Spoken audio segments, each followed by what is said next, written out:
Good morning students. Today we will discuss SAS congruent condition. SAS means side, angle, side.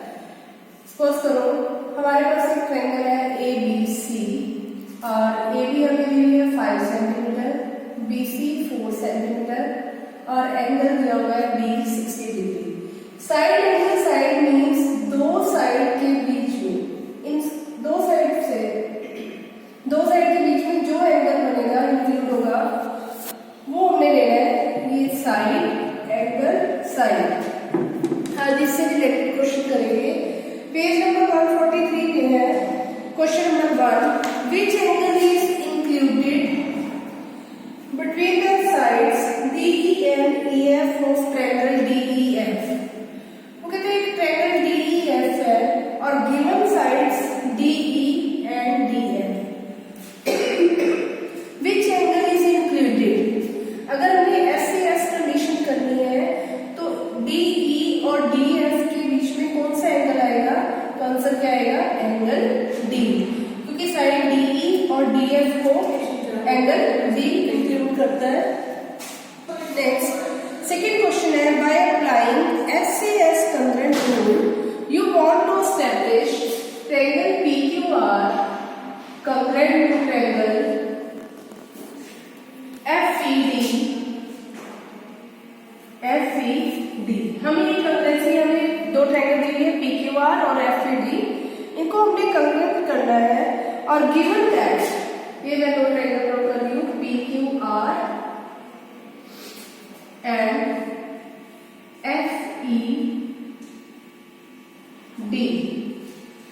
Given that PQ is equal to FE. PQ और FE equal है.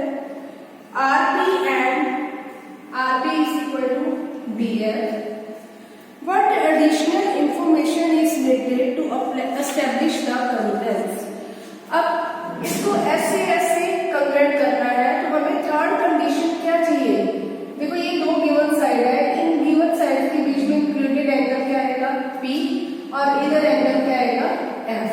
तो सबसे पहले हम लेंगे in triangle PQR and triangle FED. PQ is equal to FE, that is given. QR RP is equal to DF, ये भी given है. To establish SAS congruent condition we need angle P is equal to angle F. क्योंकि angle P दोनों side के बीच में है angle P और इधर दोनों साइड गिवन साइड्स के बीच में एंगल कौन सा बन रहा है? F. तो हमें अगर SAS congruent कंडीशन अप्लाई करनी है तो थर्ड कंडीशन हमें क्या चाहिए? Angle P is equal to angle F. Question number 3. Measure of some parts of triangles are indicated by applying SAS congruent rule. State the pair of congruent triangles if varying. In each case of congruent triangle, write them in symbolic form. यहाँ पे हमें कुछ triangles के parts दिए हुए हैं. This first part ABC and triangle DEF. DEF 2.5 centimeter. 80 degree 2.8 centimetre AC 2.5 70 degree and 2.8 centimetre. अब हमने ये देखना है ये गिवन ट्रायंगल्स जो SAS congruent कंडीशन से congruent है या नहीं. सबसे पहले मैं ट्रायंगल ले रही हूँ. In triangle BAC and EDF. इसमें हम देखेंगे AB किसके इक्वल है? ED के. AB is equal to ED 2.5 centimetre. AC is equal to DF 2.8 centimetre. अब AB और AC के बीच में कौन सा एंगल बन रहा है? A और कितना है? 80 डिग्री. बट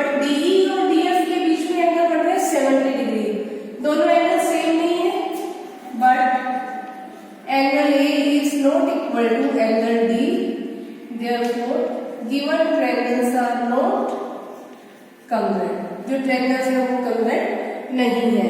इसका सेकेंड पार्ट हम देखेंगे।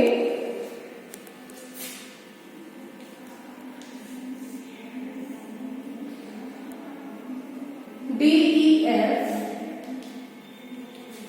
ट्रायंगल है 3.5 सेंटीमीटर, 40 डिग्री, 3 सेंटीमीटर, और इधर में PQR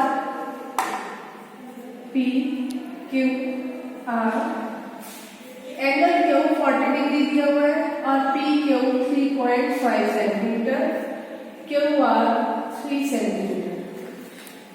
स्टार्टिंग से हम ट्रायंगल की जो सिंबॉलिक फॉर्म कैसे लेके चलेंगे क्राइटेरिया। सपोज करो मैं ट्रायंगल का नेम ले रही हूँ, ट्रायंगल DFE। यहाँ से देखो हम 3.5 सेंटीमीटर से 3 सेंटीमीटर की तरफ आ रहे हैं। तो अगर इधर ट्रायंगल का नाम लेना होगा हमें, तो 3.5 से 3 सेंटीमीटर की तरफ आ रहा है, तो हमें ट्रायंगल का नेम क्या देना पड़ेगा, PQR। And triangle PQR, DF is equal to PQ 3.5 centimetre. उसके बाद FE is equal to QR 3 centimetre. अब दोनों साइड के बीच में एंगल क्या है, F, और इधर एंगल क्या आएगा, Q। Angle F is equal to Q each 40 degree. तो by SAS congruent condition triangle DFE congruent to triangle PQR। इस ट्रायंगल, ये दो ट्रायंगल हमारे पास PQR एंड PSR, इनको हमने congruent प्रूव करना है। तो पहले मैं ट्रायंगल का नाम लिख रही हूँ, ट्रायंगल QPR। 3.5 सेंटीमीटर से जो गिवन एंगल है इस तरफ जा रहे हैं, QPR। तो दूसरी ट्रायंगल का नाम क्या आएगा, SRP। Triangle SRP given QP is equal to SR 3.5 centimetre. अब इस ट्रायंगल में PQR, ये जो गिवन ट्रायंगल है, इसमें हमें ये एंगल दिया हुआ है, इसको हम एंगल P नहीं लिखेंगे, angle QPR। Angle QPR is equal to SRP। अब ये देखो, ये दो पैरेलल लाइंस है, ये ट्रांसवर्सल लाइन है, तो ये कैसे एंगल बन रहे हैं, अल्टरनेट एंगल SRP। ये हमें दिए हुए 30 डिग्री, और रीजन इसका क्या है, अल्टरनेट एंगल्स है। और इन दोनों ट्रायंगल्स में एक कॉमन साइड है, PQR। इन दोनों ट्रायंगल में PQR ट्रायंगल में भी PR साइड आ रही है, और SRP ट्रायंगल में भी PR साइड आ रही है। दो साइड के बीच में एक एंगल है, तो SAS कंडीशन अप्लाई हो रही है।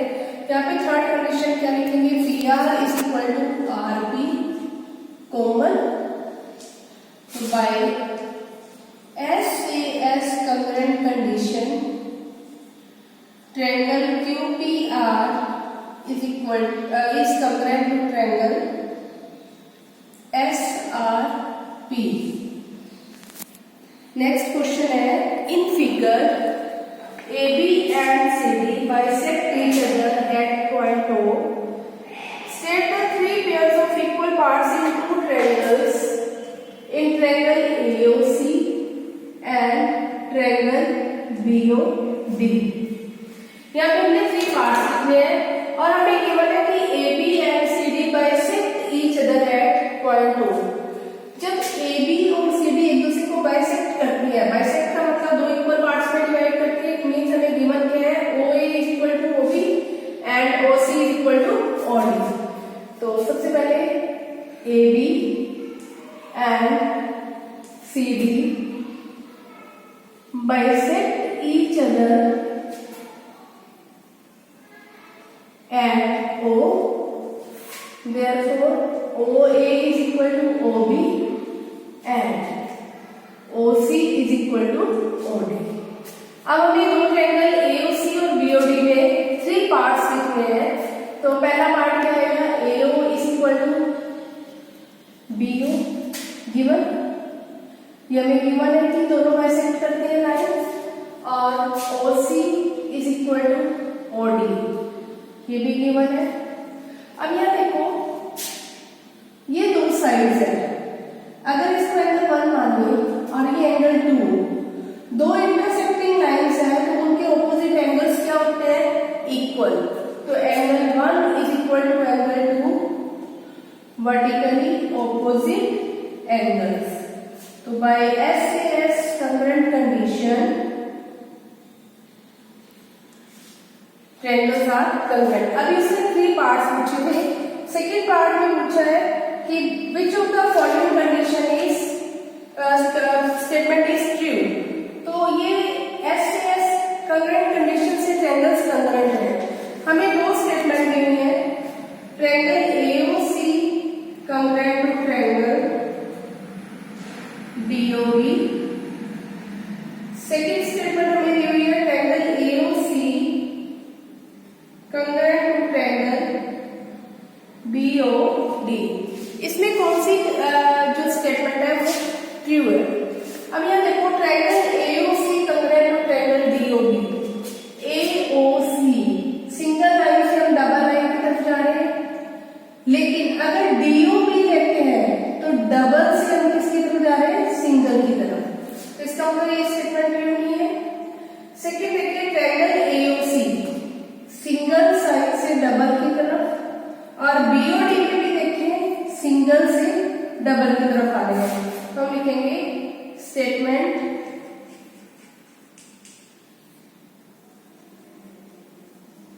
B is meaningful